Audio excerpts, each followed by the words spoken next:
Thank you so much for joining us this evening for Share's webinar, Mindfulness and Acupressure, Effective Healthcare Strategies. Tonight, we will explore evidence-based complementary techniques with Dr. Benjamin Shire, Dr. Dana Fine, and Dr. Anat Geva.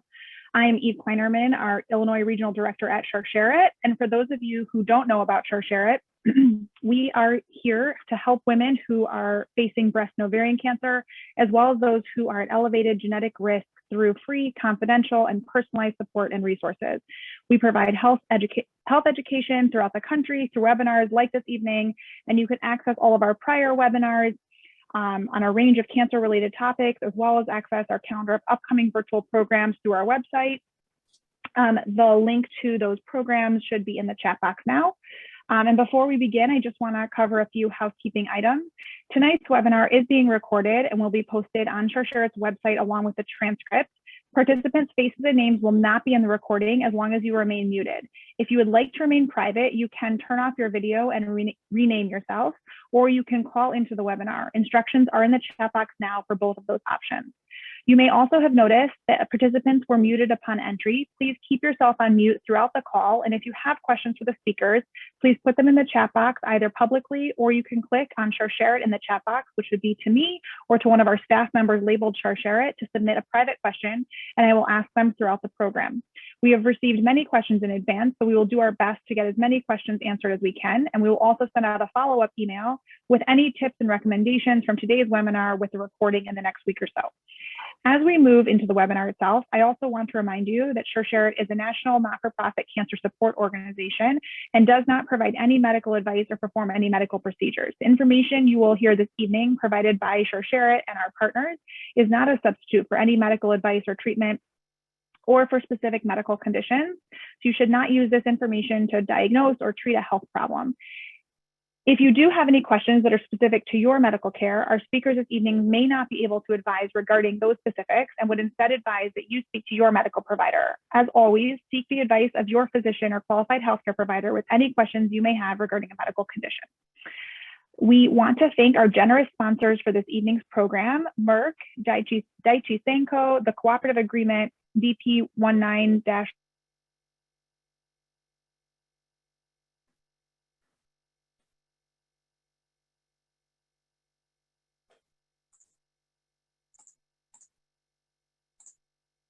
To give special thanks to our community partners this evening, Dr. Dana Fine Acupuncture and No Shame on You in Chicago. No Shame on You is a nonprofit organization dedicated to eliminating the stigma associated with mental health conditions, raising awareness in the Jewish community and beyond.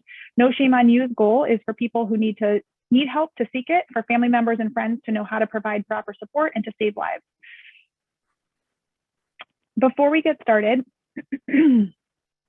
I do want to mention that Share, of course, understands the importance of taking care of your mind while you also take care of your body, hence the content of tonight's webinar. And to that end, we also have some additional meditations as well, and you can contact our social workers and fill out our form that has been shared in the chat to access any of our additional programming. And now, for this evening, we are honored to be joined by three excellent doctors: Dr. Benjamin Shire, Dr. Dana Fine, and Dr. Anat Geva. Dr. Benjamin Shire is a doctor of hematology oncology at Kaiser Permanente in Denver, Colorado. He earned his bachelor's degree in biology and medical degree from Ohio State University. He completed his internal medicine training at the University of Colorado and a fellowship in hematology oncology at the University of Michigan. Dr. Shire's areas of focus are gastrointestinal, bladder, prostate, kidney, hematologic, neuroendocrine, brain, breast, lung, head, and neck malignancies, and benign hematology. Dr. Dana Fine is a licensed acupuncturist in the state of Illinois, certified as a diplomat of acupuncture by the National Certification Commission for Acupuncture and Oriental Medicine. She is the owner of Dana Fine Acupuncture LLC in Glenview, Illinois. She graduated from Pacific College of Oriental Medicine in Chicago with a doctorate of acupuncture and Chinese medicine. Dana treats various issues such as symptoms from cancer therapy, headaches, musculoskeletal issues, psycho-emotional issues, insomnia, as well as many other concerns. And Dr. Anat Geva has a BSc in psychology from the University of Toronto, a PhD in clinical and experimental psychology from the University of Michigan, and a JD from the Northwestern University Pritzker School of Law. As Director of Strategic Initiatives at No Shame on You, Anat oversees the expansion and implementation of new mental health initiatives, and she also advances development and organizational support efforts. We will begin this evening by hearing remarks from Dr. Benjamin Shire. Dr. Shire, the floor is all yours. Thank you so much for the introduction. I'm really happy to be here tonight. This is my first time working with Shire, and I've learned very quickly how important of an organization it is in the Jewish community and in the oncology community, the cancer community at large. So I'm really glad to be here and of course share the stage with such distinguished speakers. So thank you so much for having me. As was mentioned, I am an oncologist and hematologist. I practice here in Denver.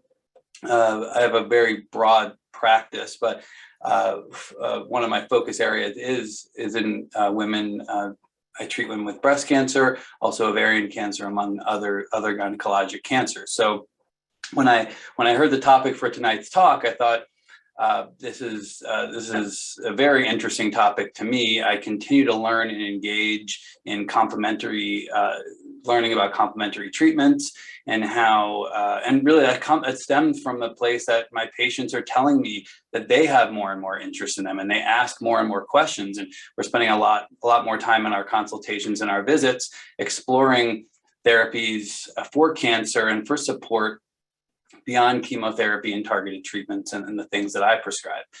So I've become more engaged in the topic, and I wanted to share that I think the whole world is moving in that direction, from the way doctors are trained in fellowship and in residency to consider and learn the data behind some of these complementary therapies and kind of remove the veil and the mystery behind them. And I'm learning as I read my journals and get updates that more and more research dollars is being put into this subject. And what it leads to is better trials proving which therapies work and which therapies don't and to what effect. And so rather than navigating in sort of a gray voodoo area, I think we're thankfully moving to a place, and I think the speakers will probably highlight this a bit tonight, where we truly have evidence-based approaches. And so I think the message I wanted to convey to the listeners is to please feel free to have an open conversation with your oncologist about what therapies you're interested in, ask questions. And my hope would be that the oncologist can, if they don't have an answer to your question, can at least route you in a direction that you could find it. And to not feel like you need to hide any therapies, whether it be something like a herbal supplement or some sort of pill, but all the way to mindfulness practices and acupuncture, like we'll cover tonight. I think it's just important to have an open conversation about it. I think what you'll learn is that more and more doctors see it valuable.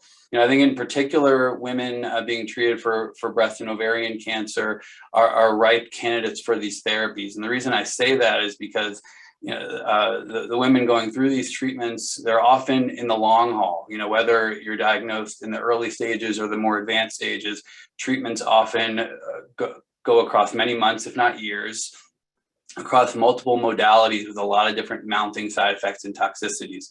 And so what I find is that whether these complementary therapies, especially acupuncture and mindfulness, often help in that long haul mentality, being on treatment for several years and then even into the survivorship stage.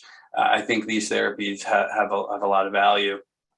And I would just share one particular anecdote, and this relates to women who are on what's called adjuvant or postoperative therapy for breast cancer. In particular, a class of drugs called aromatase inhibitors, which may be familiar to some of those in the audience. This is a hormone blocking drug used to help enhance cure rate in those with early stage breast cancer and also help treat women with advanced breast cancer. There can be a lot of musculoskeletal side effects to those therapies. I find I have several patients, as it wouldn't even just be one anecdote to share, where just I've tried prescriptions to try to help with some of those side effects, and they work a little bit. But as you may all learn, sometimes the treatment the doctor gives a new side effect, even though it may have eliminated the previous one. But several women have then pursued in our community here in Greater Denver and Boulder, acupuncture especially, and they found tremendous relief from what's called the musculoskeletal syndrome related to aromatase inhibitors. And so I share that because it's one shining point of success, but I think the use is expanding. And you, of course, want to find someone with comfort, a practitioner who's comfortable, someone like Dana, for example, who I know quite well. But just finding practitioners that have the experience they need to provide the right care. I think it could be a very meaningful intervention. So again, just open conversations. I think oncology is moving in a place where we understand beyond just our drugs that we're trained on, there are ways to really help patients thrive and survive. And I think tonight we'll learn a lot about those. So I look forward to hearing more. Thank you so much, Dr. Shire, for sharing. It was really so helpful to hear your perspective on how cancer patients might introduce complementary medicine into their routines. And we are so grateful that you're here today to share with us. And before I introduce Dr. Fine, just a quick reminder that all the speakers today will do their best to answer questions at the end of the program. So if you have questions, please submit them via the chat box publicly or privately, and we will get to those questions at the end of the presentation. We will now hear from Dr. Dana Fine, who will teach us some acupressure techniques.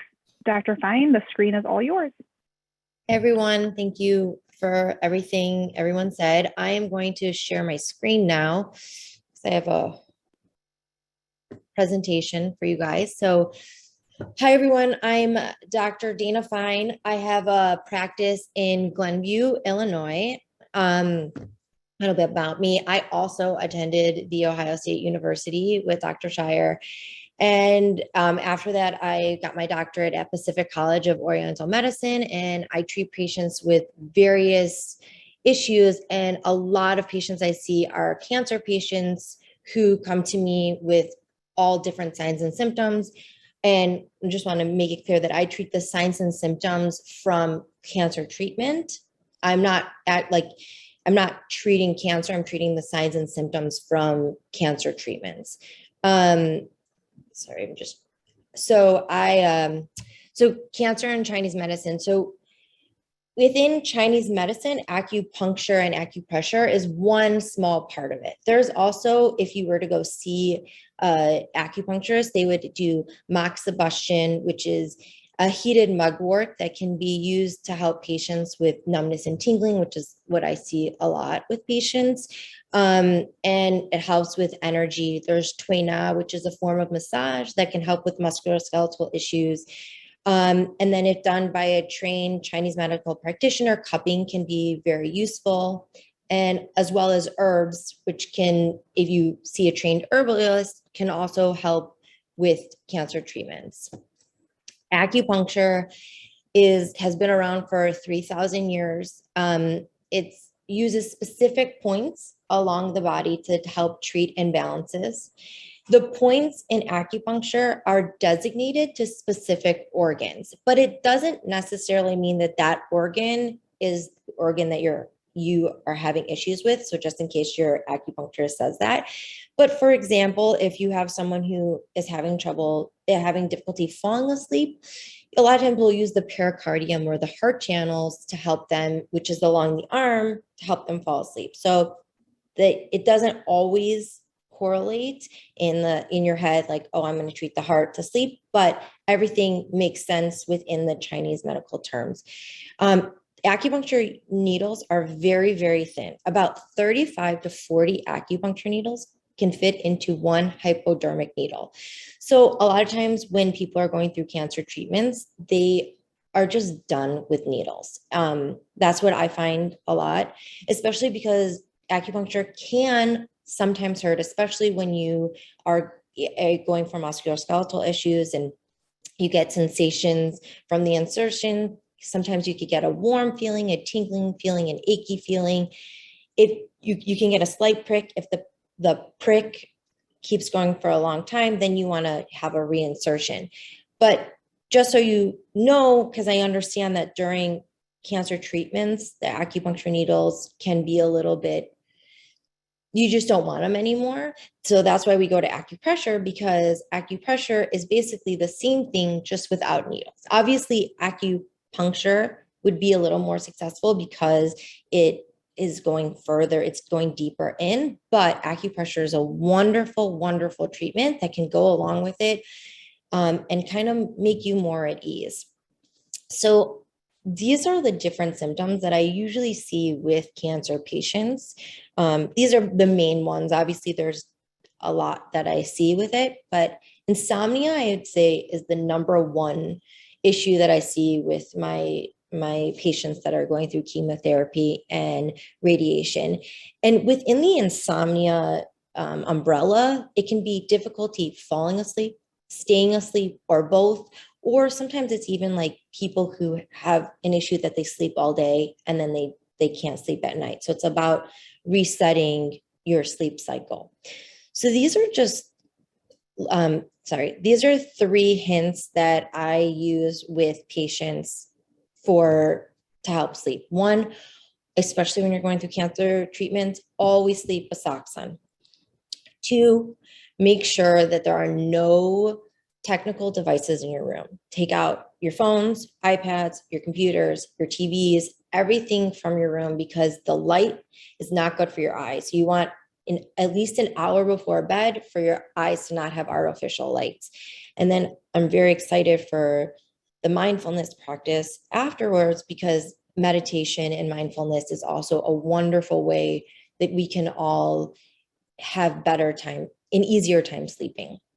But now I'm going to go over the acupuncture points for insomnia. So if everyone can, if you want to do it with me, we're going to look at your wrist. Okay. So pericardium 6, 7, and heart 7 are major points that can help you sleep. So pericardium 6 is also a point that we're going to be using a lot during this presentation. So you want to learn it. So you take the wrist crease, and you're going to go 3 finger breaths down. So you want to go at the bottom of the finger, in between the tendons, and it should be a little tender. And then you want to rub in there, and you always want to go in a clockwise motion. Okay. And then for pericardium 7 and heart 7, pericardium 7 is located on the wrist crease, in between the tendons, closer to the thumb. And heart 7 is on the wrist crease, in between the tendons, close to the pinky. And so what we do a lot of times, if you are having issues sleeping, is you just rub the entire wrist before bed. So you want to go clockwise, and you want to rub the entire wrist before you go to bed. So those are great. And you want to actually put a little pressure in it, not gentle rubbing. Like, you want to put good pressure in your wrists. Another great point for sleep is called on-myan. In English, it's called peaceful sleep. And it is a great point for sleep. And what you do is you want to just go onto the mastoid process, which is the bony area behind your ear. And you want to take it and you want to go down. So you want to go where you find the apex of it. So it's like the highest point of it. And you want to go down, and you're going to fall into a little divot. That divot, when you press into it, should be a little tender. And that's on-myan. And that's a great point before you go to bed. It's also a great point for neck pain. So it's a great point for while you're going through cancer treatments to just rub. So you want to, if you're having trouble sleeping, rub your wrists and rub on-myan, peaceful sleep. Another, I would say this is probably the second biggest reason people come see me for while they're going through cancer treatments, and it's for numbness and tingling while they're going through treatment. Kidney 1 is on your foot. So I'm not going to show you guys my foot today, but it is, there's a picture towards the bottom, and it's in the depression below the 2nd and 3rd metatarsal. And it will be tender when you push on it. And it's a very grounding point. It's a very strong point in Chinese medicine. So it's a great point for numbness and tingling. And it kind of will, when you press into it, you're going to feel like a big rush of blood to your toes, which is what we're going for. And then large intestine 4, which is a big point that a lot of people know within acupuncture. So here's your hand. You want to go into the web of your hand. And then you're going to press in here, and you're going to find where it's really tender. And you want to press hard. And you want to press really hard, and you're going to go where it's really tender. And that will help bring a rush of blood to your fingers. And then it mimics that. It's called liver 3, and that is on your foot in between the big toe and the second toe. And it's going to be like, there's like a web there too. And you press there, and all those points can help with bringing blood flow and help with the numbness and tingling that's going in your hand. Another trick that we use is called Tui Na, which is that form of massage. And if you're having numbness and tingling, is we just go like this and you click on your fingers to try to bring a little bit more circulation to the area. So acupressure and neck pain. So a lot of times also when you're going through chemo and you're sitting in the chairs, you can get neck pain. And a lot of times you don't really want to be rubbed in your actual neck because it's too tender. So what I have seen is that my patients that are going through chemo, when they come to me and I would want to do some massage or some needles in their neck, their neck is just really hurting them. So I try to do points that are not actually in the neck. So large intestine 4, again, the one in the web is great for it. Another thing is, especially if you're going through chemotherapy, you just want to go to the base of your pinky. And when you press on it, your pinky should move like this, and small intestine 3, and press in there. And you're going to feel it's going to be tender. That is a great point for neck pain. And then another great point is actually on your leg. It's called gallbladder 39. And it's the knobby bone on the outside of your foot. It's called the lateral malleolus. And if you go to your lateral malleolus and you're going to do the 4 fingers up and you want to go to the bottom, in between the tendons, you'll feel like a little tender area. That treats neck pain.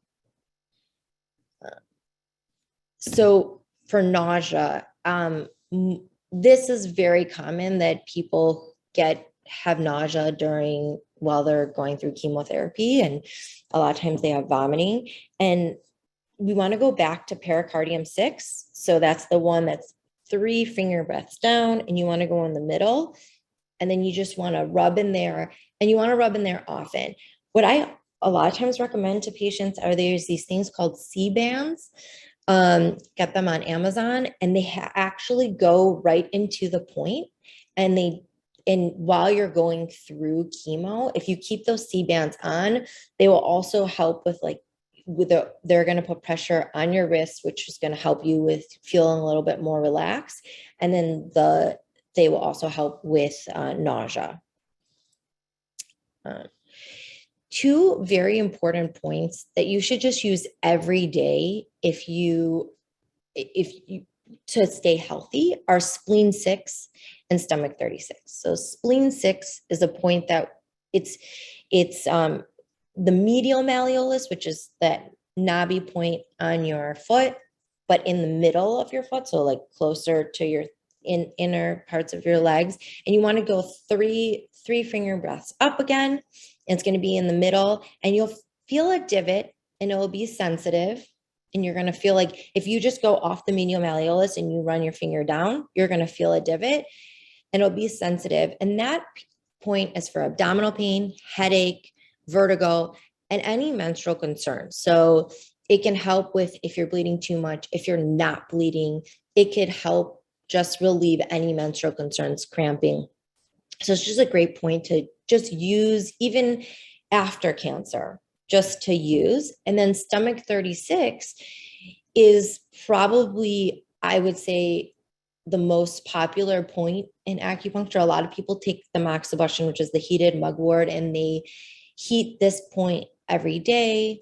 A lot of people just rub it every night before they go to bed or every morning when they wake up for a long life, and to just kind of like go into the day relaxed and feeling good. So it's 4 finger breaths below the knee on the outer part of the tibia. It's for vomiting, abdominal pain, diarrhea, insomnia, dizziness, coughing. It's a great point that treats a lot of different conditions. Another big concern while going through chemotherapy is feeling cold a lot. So these are my little hints for keeping warm is always wear socks. Warm feet in Chinese medicine are the most important thing that you could have, because the warm feet helps you be able to focus. It helps you sleep better. It helps all your whole body just feel better. So warm feet. So always wear socks. Keep your neck covered. Wear scarves, because when your neck is exposed, you tend to get colder. So wear scarves or high sweatshirts or turtleneck sweaters, and a weighted blanket. Weighted blankets can help you feel warm and calm your anxiety. They really feel like a warm hug. I also, when anyone's going through cancer treatments, these are the 3 gifts that I tell everyone to get. Get someone socks, get someone a scarf, and a weighted blanket. I think those would be the best gifts for people, because they will only help keep people more relaxed and ease their anxiety while they're going through everything.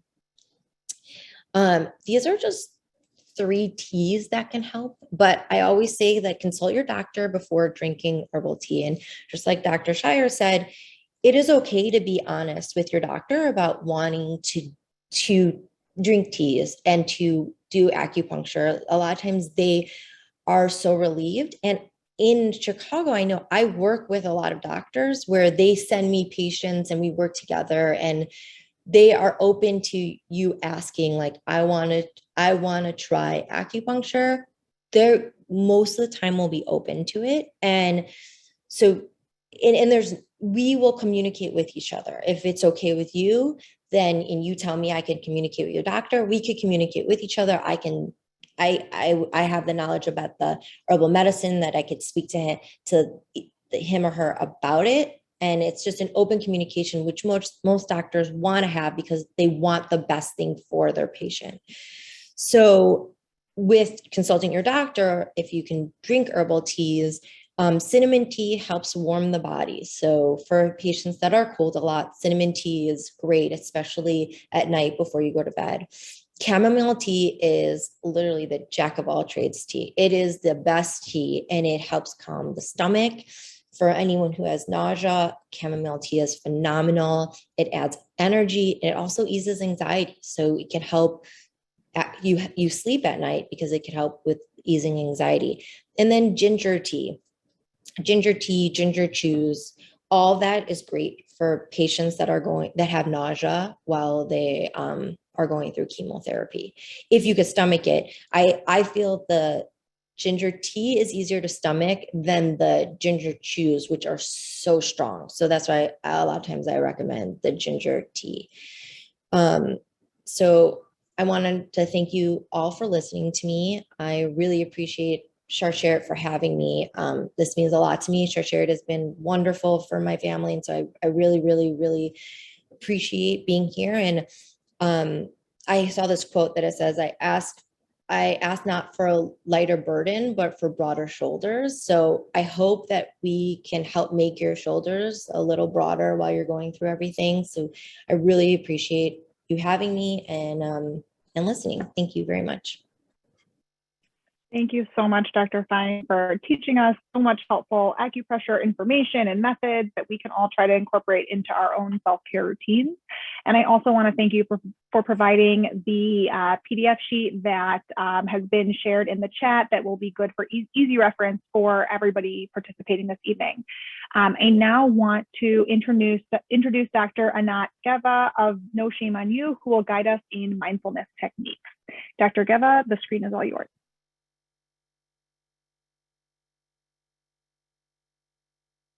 I'm now unmuted, I hope. All right, I said thank you.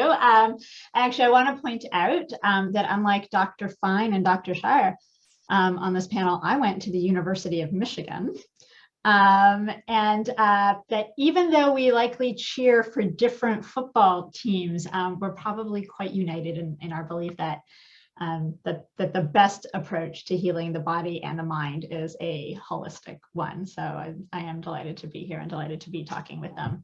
I'm going to just say a few words about No Shame on You. I'm going to talk a little bit about the concept of mindfulness and how it can be used as a complementary technique. And then we will finish off actually with a mindfulness exercise for everyone. Just say a few words now about No Shame on You. We're a Chicago-based organization with national and international reach at this point, and we are dedicated to eliminating the stigma associated with mental health conditions and raising awareness in the Jewish community and beyond. We come from the sense of these Jewish values that tell us that we must look out for the entire person and that we have to work together to support the well-being of our community and the world. And we believe that supporting mental health is an important part of this support work. So specifically, No Shame on You's goal is to ensure that the people who need help will seek it. We want to give family members and friends tools to support friends and family, and really we want to save lives. And we achieve our mission through community outreach programs, presentations, workshops, trainings in schools and camps. We have some programs targeted at teens. We have a teen ambassador program in which we train high schoolers about mental health, and then they go out and do projects in the community, mental health projects, awareness projects in the communities, and we do some B'nai Mitzvah projects now. And then we offer weekly yoga, which I'll actually talk about a bit at the end. And we have some support groups that we have. We have one for individuals with adult loved ones who live with mental health symptoms. And then we have another one that we do, which is aimed at helping those who are grieving a loss to suicide. And we have an online presence of over 120,000 followers, and we distribute mental health resources. We have a blog, we have podcasts, and we're always happy to collaborate with others to create any sort of customized programming and materials. Just highlight some upcoming programs that might be of interest. Tomorrow night, we actually have a virtual program titled Navigating the Challenges of Parenting Your Child with ADHD. And we have a monthly series called Feed Your Mind, in which we take a deeper dive into a mental health issue at lunchtime. Next Wednesday, we have, as part of the series, we have a program titled Managing Anxiety in Today's Uncertain World. And then we also offer weekly, every Tuesday, 4 p.m. Central, we have a virtual yoga class with a special focus on mindfulness. Taught by Mara Zimmerman, who's a certified meditation and yoga teacher. So speaking of mindfulness and mindful yoga, mindfulness is not a cure for cancer, but it certainly can contribute to the overall well-being of the body. So let's talk about it. A question people might have, or even people, I think everyone has heard mindfulness. It seems to be like a big buzzword. Like, so what is it? Mindfulness is the focusing of attention on the present moment. So not the past and not the future.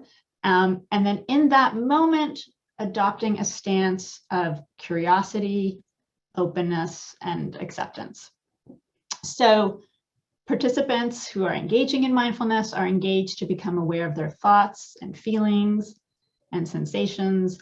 And you're supposed to observe them in a non-judgmental way. So they're not good, they're not bad, they just are.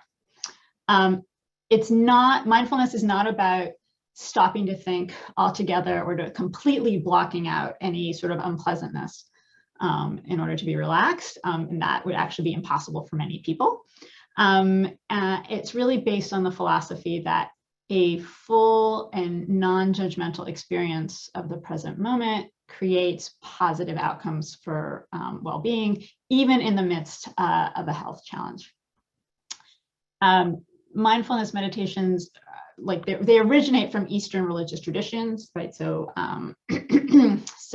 Buddhism and Hinduism, but the way that we practice or we talk about mindfulness now, it's understood as a sort of non-religious practice, and it's in the Western health system, it's a way to achieve a state of mind that is aware and, importantly, in control, which is something that we often don't feel that we are. I don't need to tell, I think, any of you about the way in which health challenges challenge one's quality of life and functional status, and the challenges that there are in terms of coping and adjustment. And mindfulness is the perfect antidote, or at least supplementary antidote, to this life challenge. So actually, it's not surprising that there have actually been quite a few studies looking at the relationship between the cancer experience, we'll call it, and mindfulness-based interventions. So there's this experience of a loss of control and uncertainty, and there's constant change, right? And these are like some of the more challenging aspects of coping with cancer. And so what mindfulness talks about is accepting things as they are, turning towards as opposed to away from those challenging, difficult emotional experiences, and instead sort of embracing them, and sort of from that sort of developing a self-understanding and a way to heal psychologically. And acknowledging these thoughts and feelings then plays a critical role in reducing overall stress and anxiety. And by reducing your stress and anxiety, you're basically allowing yourself to live more fully in the present moment, regardless of whatever the road ahead is. So mindfulness-based interventions have been shown to actually enhance the psychosocial well-being of participants, and of those engaging in mindfulness activities.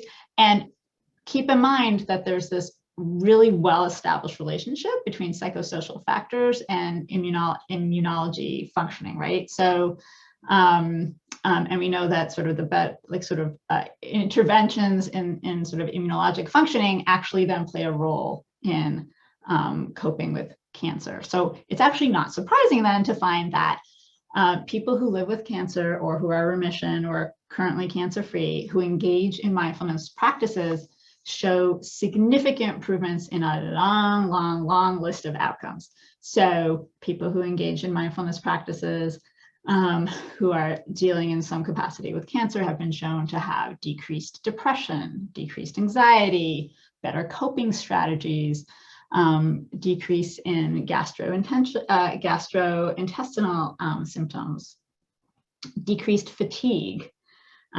So for instance, people who engage in mindfulness practices show a greater percentage of sleep time and less waking bouts than those who have not engaged in mindfulness. There's also some evidence of improvement in immune response. There's enhanced, I think they're called NK, it's enhanced NK cell activity, right? Those are some of the cells that like to kill cancer stem cells.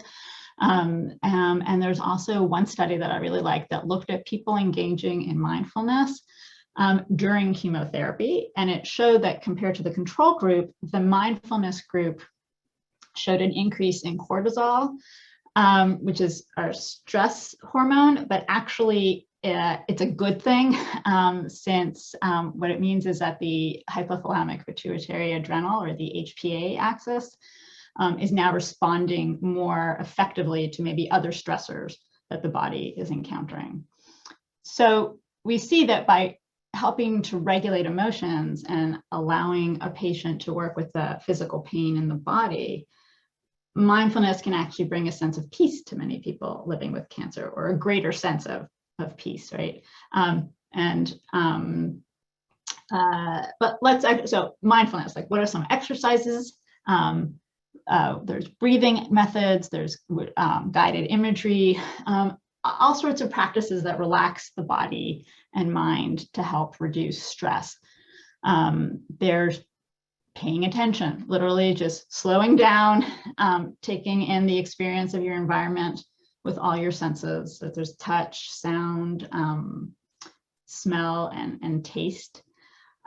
There's focusing on your breathing, and that's actually the mindfulness exercise that we're going to engage in a minute. And then there's these more structured exercises like body scan meditations, or walking meditations. And with that in mind, actually, let's turn to a mindfulness exercise. what I'm going to ask you all to do, for those who have their screens on, that's great. For those who want to turn it off because you're going to want to close your eyes, that's also a great thing to do. And what I'm going to do is we're going to go through a guided breath meditation right now. And so let's start. I want everyone to get comfortable.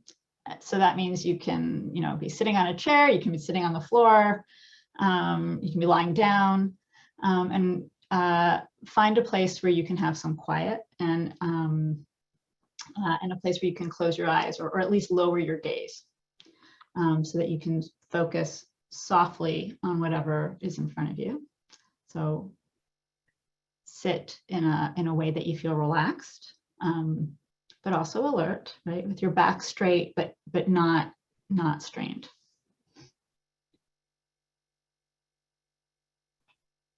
I want you to breathe. And what we're going to do now is we're going to take 5 full breaths. And as you breathe in and out, I want you to feel the sensations of the breath filling your body and then leaving your body. Connect with the sensations as fully as you can. And on that in-breath, I want you to feel that sense of energy that it brings. And then with the out-breath, the sense of letting go. And then as you're letting go, how you're relaxing into the seat beneath you. All right, so let's do 5 breaths, right? Connect with the energy of the in-breath and then the letting go of the out-breath. And after each of the breaths, just relax and start again.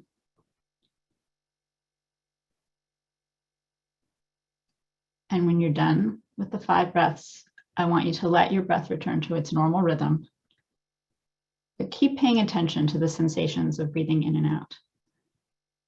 And now I want you to notice the spaces between your breaths. So start letting your attention be drawn to the spaces in your breath, right? To the short pause after you breathe in, and then the short pause after you breathe out. And ask yourself, what am I noticing? What am I sensing in these pauses?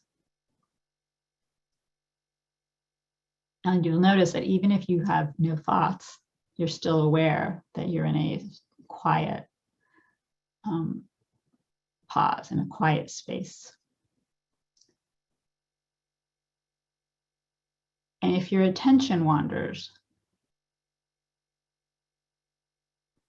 remain kind and curious, right? Gently notice anything that arises in your inner landscape, your sensations, your emotions, your memories, even your worries. If you become aware of a worry, for instance, just note it. And if you notice that your foot is itchy, just note it.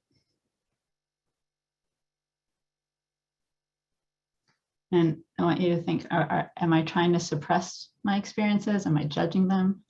Or am I just allowing myself to shift my attention to the breath in, the pause out?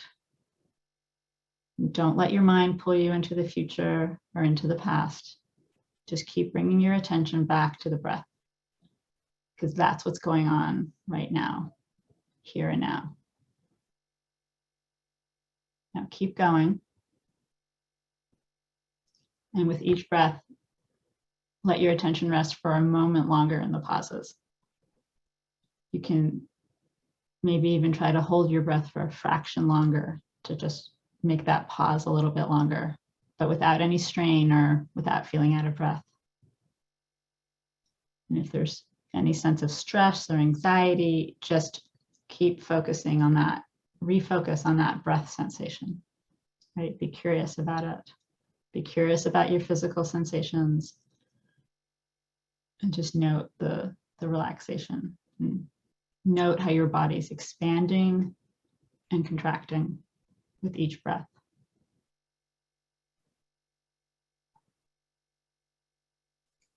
And now we're going to just take one final breath.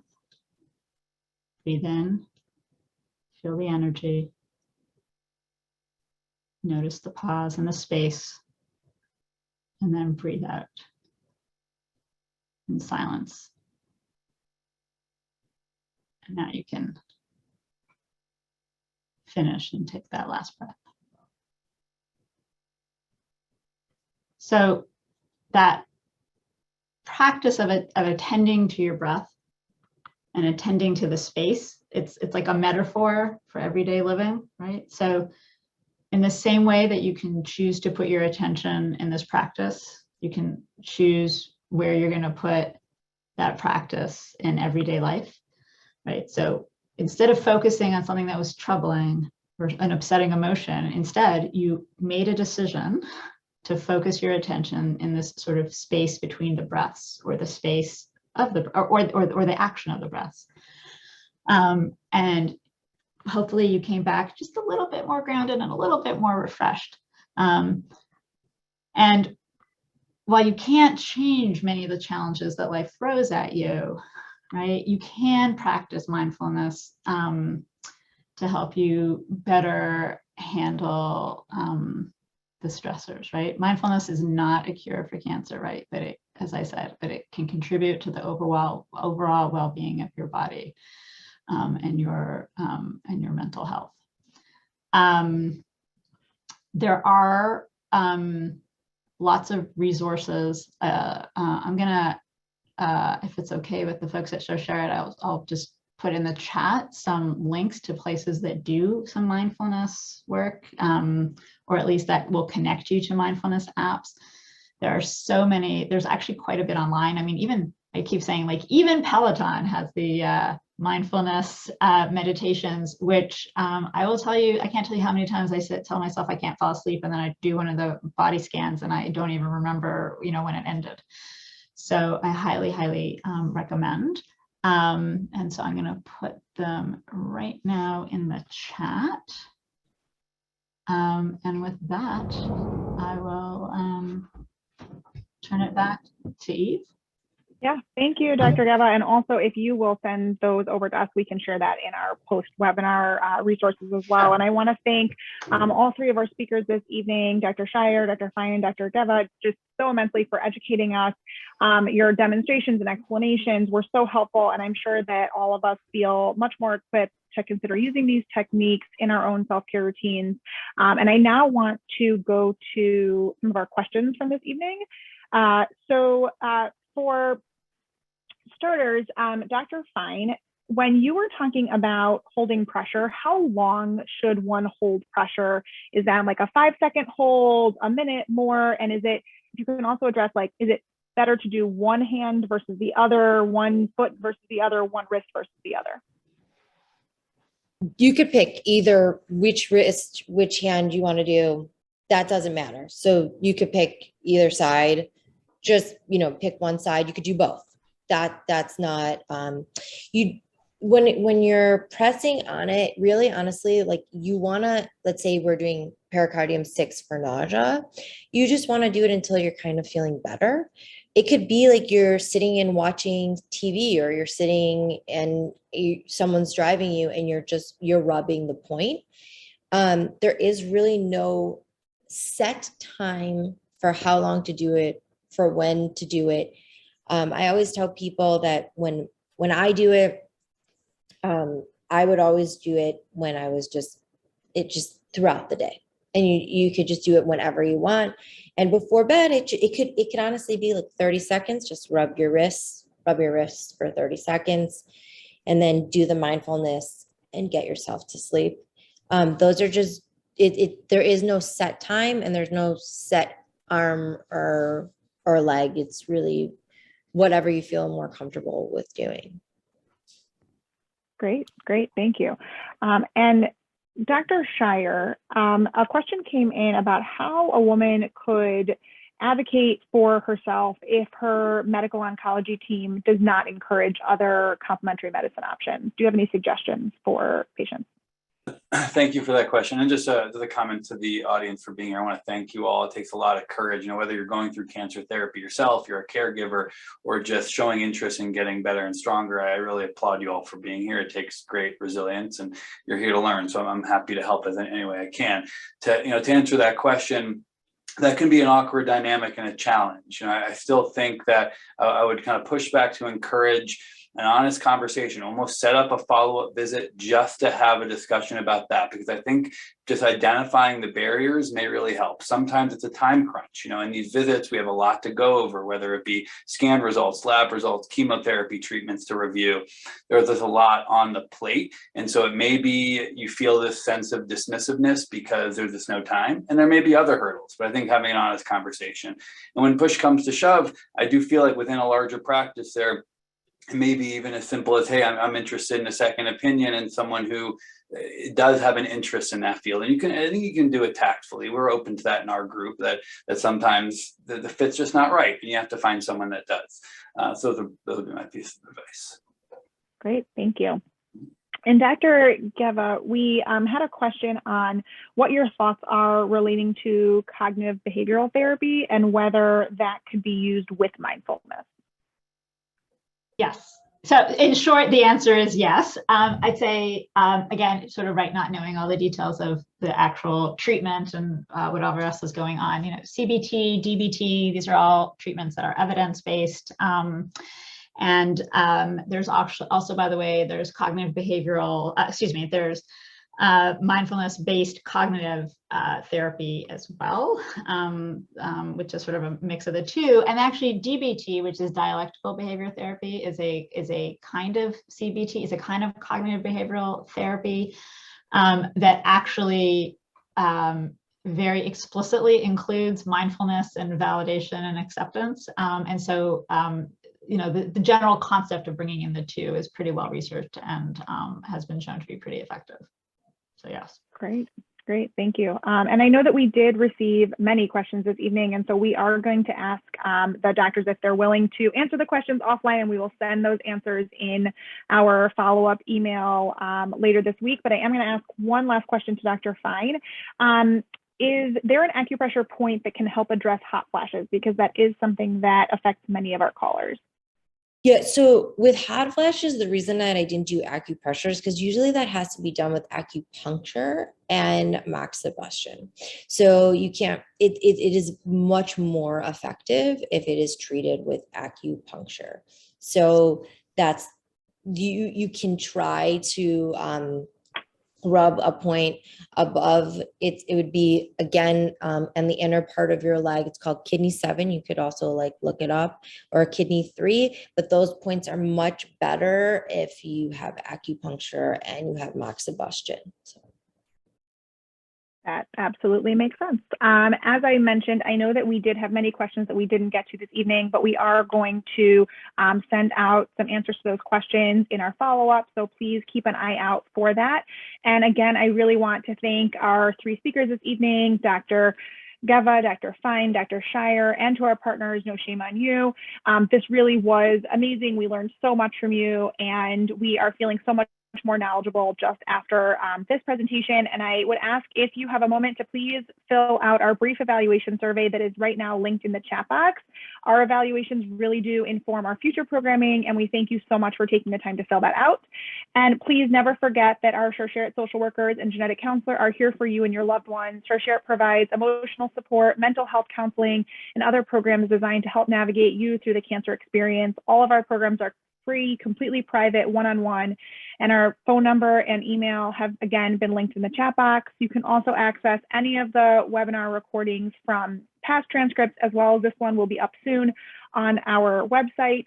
And from all of us at Share, thank you so much for joining us, and have a great night.